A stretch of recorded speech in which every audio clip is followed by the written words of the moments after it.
Welcome to Lesson 2 of 2 in this tutorial, covering magnetic fields. This is the second video in our series of 2 lessons on the topic of magnetic fields. Here are the key learning objectives for today's lesson. First, we will look at defining magnetic fields, then at their properties. We'll also look at compasses and how to draw magnetic fields. Here are the AQA Specification Points for today's lesson. Feel free to pause the video now and have a quick read through them before we begin. We'll start by looking at the region around a magnet.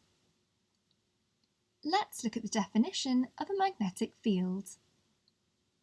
The magnetic field is a region around a magnet where a force acts on another magnet or magnetic material, such as iron, steel, cobalt, or nickel.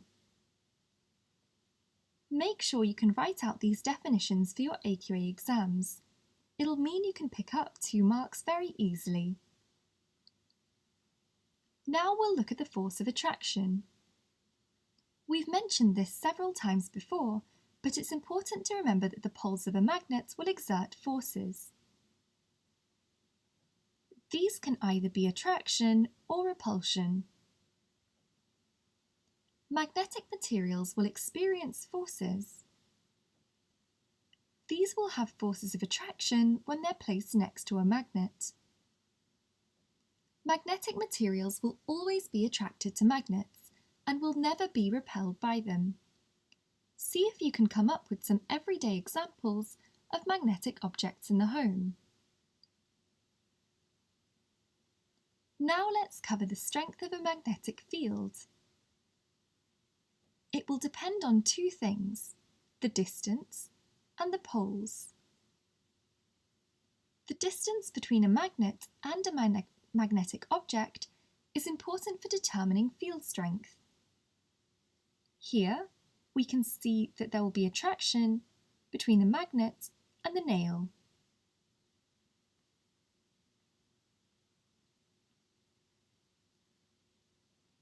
The closer the object is, the stronger the magnetic field will be.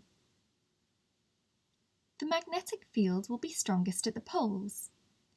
An object placed close to the pole will experience a stronger attraction than if it is placed on the side.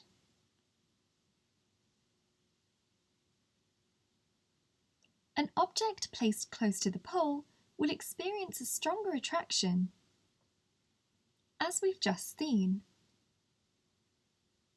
We can describe the relationship between distance and magnetic field strength as an indirectly proportional relationship.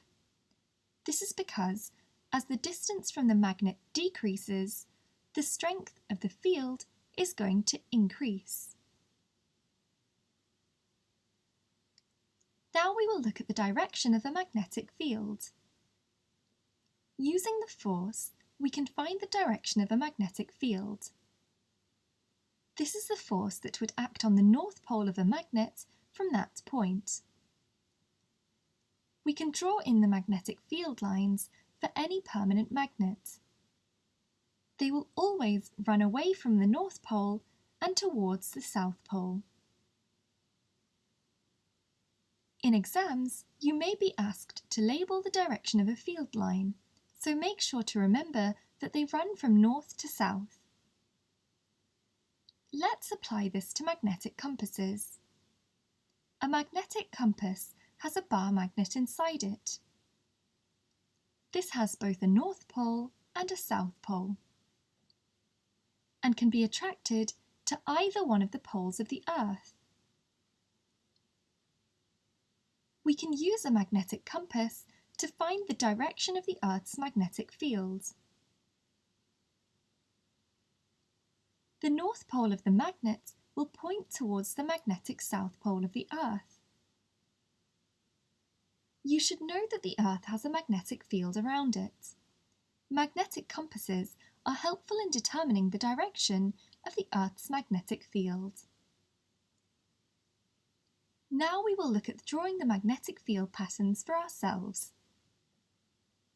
Let's go through the method of using a bar magnet, First, we need to draw around it. We'll label one end north and the other as south. Now we can draw our field lines, since we know that they run from the north pole of the magnet towards the south pole. Make sure your magnetic field lines around a magnet never touch or cross. If they do, you may lose marks for this in the exam. Now we'll look at how to plot the magnetic field. Let's look at this bar magnet. In this method, we'll use a magnetic compass to draw on the field lines. In this instance, we simply place the compass next to the bar magnet and mark on the arrows in the direction that the compass points. For example, you may end up with a series of arrows that look like this.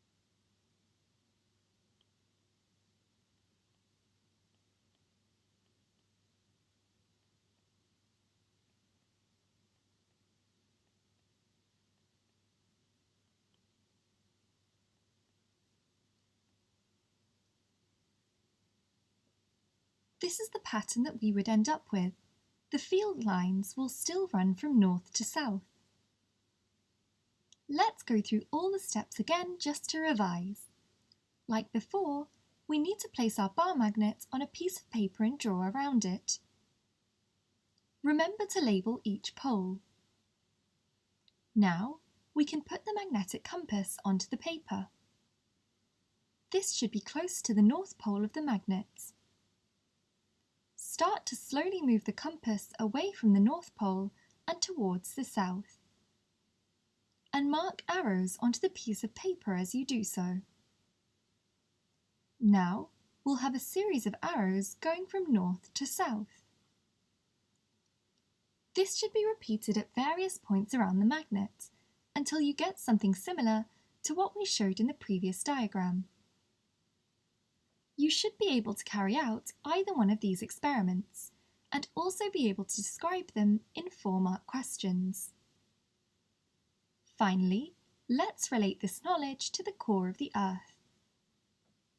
When we use a magnetic compass, we find that they line up in a particular direction.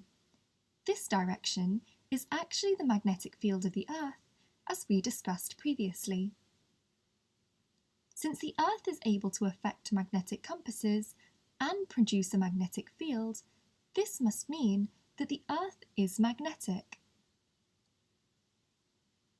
More specifically, this shows us that the core of the Earth, or the very centre, must be the magnetic part.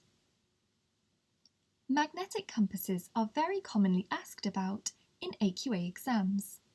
Make sure that you know how they work and why exactly they're useful. We've now covered all the learning objectives for this tutorial. Feel free to skip back through the video and re-watch anything you didn't understand. We've now completed Lesson 2.